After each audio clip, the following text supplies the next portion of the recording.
wá mi ò tẹ̀ gbọ́ ọlọ́run ó ṣe o èèyàn tó fògùn mú mi mo gbọ́ pé ó fẹ́ fògùn mú mi ni orogun oko ó ti padà sálọ o Queen Dami yẹn olóyè burúkú tó bímọ fún ọba aláàfin létà aláàfin olóyè burúkú mo bá tọ́jú ọmọ ọlá aláàfin ni mo wò mọ́ lára òbò mélòó ló wà ń di ẹ òbò mélòó mi ti dò olóyè burúkú ẹ wo bẹ́ẹ̀dì wèrè ẹ bá lọ wo bẹ́ẹ̀dì tí mi ní gba èsì ó gba gbogbo ẹ olóyè burúkú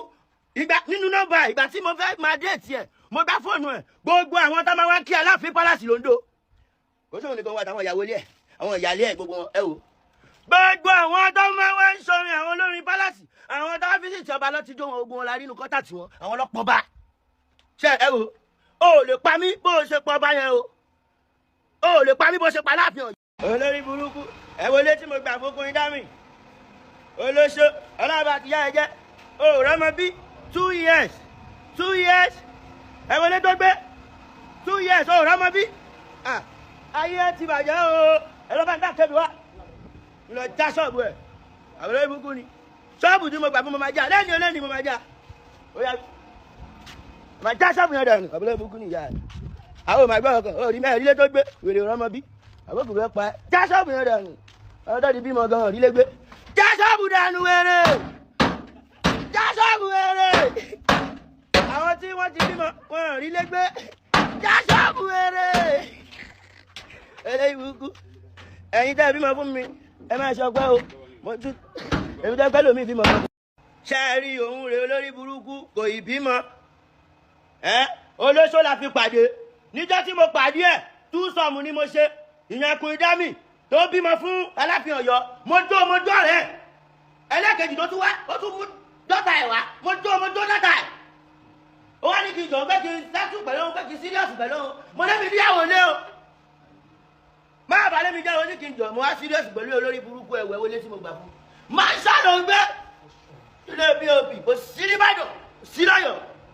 ẹ wo àwọn olórí burúkú ni olórí burúkú thank God ẹ wo omi kú pẹ̀lú ìyàwó mi ó fẹ́ balẹ̀ mi jẹ́ gbogbo àwọn ìyàwó mi tó bímọ fún mi lómi kú pẹ̀lú ọlọ́run ní kó má balẹ̀ mi jẹ́ olórí burúkú. ìbáraẹ̀sì mi mo gbalé fún ó ní síríọ̀sì ó ní kí n dàrún mọ́yàwó tọ́ olórí burúkú 2 years for house kò rọ́mọ bí agba ṣọ́ọ̀bù fún ẹ wo ṣọ́ọ̀bù wèrè ẹ wo ṣọ́ọ̀bù ológun ṣọ́ ó ṣẹ̀ṣẹ̀ ó ti kọ́ ògbó ọjà sálọ o ẹlẹ́yìn burúkú èmi pa àjẹbí ló pa wèrè ẹ wo wèrè o àjẹbí ló pa wèrè ẹ wo ẹ̀yin ẹ wo ṣọ́ọ̀bù wèrè ọlọ́run ò ṣe o ọlọ́run ò ní já gbé egun eléegun ìyẹ́jẹ́ lẹ́jà tí ò jẹ́ rẹ́ran jẹ pàtì ẹ lọ o gbogbo àwọn tí mo kó mọ́ra tí wọn ò jẹ́ káyé mi ní sílẹ̀ síwájú olúwa jẹ́ kó bá tiwọn lọ kó má lọ yọ bátìrì mi lọ olúwa ṣe o. ogun ayé ogun ológun ọba aláàfin Ọ̀yọ́ ló bímọ fún mo bá. ẹ̀yin bá ń sinmi ọlọ́run ṣé òkun ìtì lọ ìyẹn Queen Dami tó bímọ fáláàfin Ọ̀yọ́ tí mò ń bá wọn aláàfin Ọ̀yọ́ tọ́mọ because aláàfin Ọ̀yọ́ ọ ti kú kọ́lọ́ fọ̀run kẹ́wọn ọlá wọn ni mo ṣe bá a máa tọ́mọ olóṣó ló ṣe kiri èmi mo dè mọ́lẹ̀ mo fagbára tí mo ní ògùn tí mo ní mo fi dè mọ́lẹ̀ ìgbà kò dẹ̀ róyún ní là ń kọ́ńpléènì lójoojúmọ́ ló ń nà láì ló ń ṣorí burúkú ló ń ṣe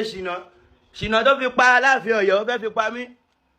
ó fẹ́ balẹ̀ mi jẹ́ polygamy ló gbé wá ẹ̀wò ó ti sá lọ ọlọ́run ó ṣe o egun olóògùn ọlọ́run ò ní já gbogbo olóògùn eko olóògùn ẹja ẹlẹ́ja ó fún mi lẹ́ràn jọ bá tiẹ̀ lọ má sọ mí kegun ẹ̀wò ó ti lọ o ọlọ́run ó ṣe o ẹ wọlé tí mo gbà fún wèrè ó ti lọ o àdìbàdàn ló ti wá o ọlọ́run ó ṣe ó ti lọ o orí burúkú ayé mi mo náwó sí wèrè lára mi kò rọmọ bí ọlọ́run ní já gbé. ẹ̀yin bá sì mi ó dá kí èèyàn wà responsible wo calm down mo fi obìnrin mo fi kó ọ̀rọ̀ jọ ni tóbi bá lóun ò ṣe mọ́ èmi ni mo ní gbogbo property mi ẹ wo gbogbo ṣíà ẹ wo gbogbo nulẹ̀ gbogbo bẹ́ẹ̀dì gbogbo sẹ̀kúsẹ̀ èmi ni mo ní. ẹ̀yin fáìsì mi ò gbọ́ ọjọ́ ọ̀la mi ni mo fi train ọjọ́ ọ̀la mi ni mo fi package ọjọ́ ọ̀la mi òun náà kò wá sínú ọjọ́ ọ̀la mi because kò bímọ fún mi it's not among my ọjọ́ ọ̀la yes ẹ wo èmi mo ní property mi ìwọ ọkùnrin ìwọ ra tv ra ṣíà ra bẹ́ẹ̀dì tóbi bá ní gbogbo òun sílé tíjọ́ tó bá náà òun ò ṣe mọ́ ìwọ ló ní kọ́ ẹ wò èmi ni mo ní gbogbo property mi ẹ wò olórí burúkú mo fẹ́ fi gbogbo lérìn ẹ wo gbogbo kíṣìn ọ̀la ó ní kíṣìn ẹ̀ ní kì ẹ wo wèrè ó sọ ń jà ní o olórí burúkú. ẹ̀yin bá ń sinmi mo gbé olórí burúkú sílé níjẹ́ ló máa ń fi òbò hàn àwọn èèyàn lọ́nláìn ó ń fòbò àwọn èèyàn lọ́nláìn mo bá mo ká ó ní jẹ́kọ̀ọ́ ẹni tó bá ń fòbò wọn lọ́nláìn ní ẹ̀ṣẹ̀ fẹ́ máa fi gbowó lọ́wọ́ ènìyàn ló bá sáré wá sọ fún mi ìyẹn kò dá mi wípé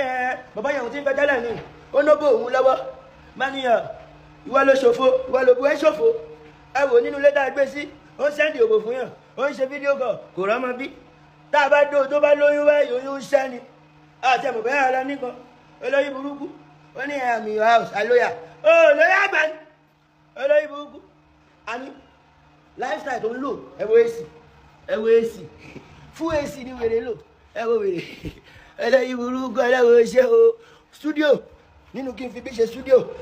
ẹgbẹ́ni ọba ìjọba lọ o bó bá sọ ibùkún lọ́dọ̀ ọba àjọsí ò lè ṣe lọ́dọ̀ ọba ẹni o ọba èní lèmi o ẹwẹ́ lè dàgbà fún wèrè ló bá ní kí lọ bèèrè lọ́wọ́ Aláàfin Ọ̀yọ́ wípé ikú tó pa Aláàfin Ọ̀yọ́ pé wọ́n fẹ́ obìnrin lé òun ni wọ́n ṣe pàdé kú èmi ò lè kú ọ bá tiẹ̀ lọ wèrè báyọ̀ bá ọdìlé kò lọ lé mélòó báyàwó mi sílẹ̀kùn mélòó báyàwó mi ọlọ́run ní níyàwó nọ́mọ̀nọ́mọ̀ ọlọ́run ní ìbọn orí ló mọ̀ ọlọ́run ṣe o ego léegun mami ṣe àrí bẹ́ẹ̀ bá gbé ẹja ìyẹn ẹja ẹlẹ́ja ìyẹn ẹja ẹlẹ́ja táyì tí mo gbé tó ẹ pé egun ni mo kàn mi ò kẹ́rán ṣé kò yẹ kó bímọ ó lóyún nu lẹ́yìn o kò fi bímọ oyún àánú ṣe menstruation kí ló dé ṣe mo ní olóyún last month ó tún ṣe menstruation this month ayé bàjẹ́ ó dàbọ̀ ó ní kí lọ bèrè lọ́wọ́ ọba jọ́sí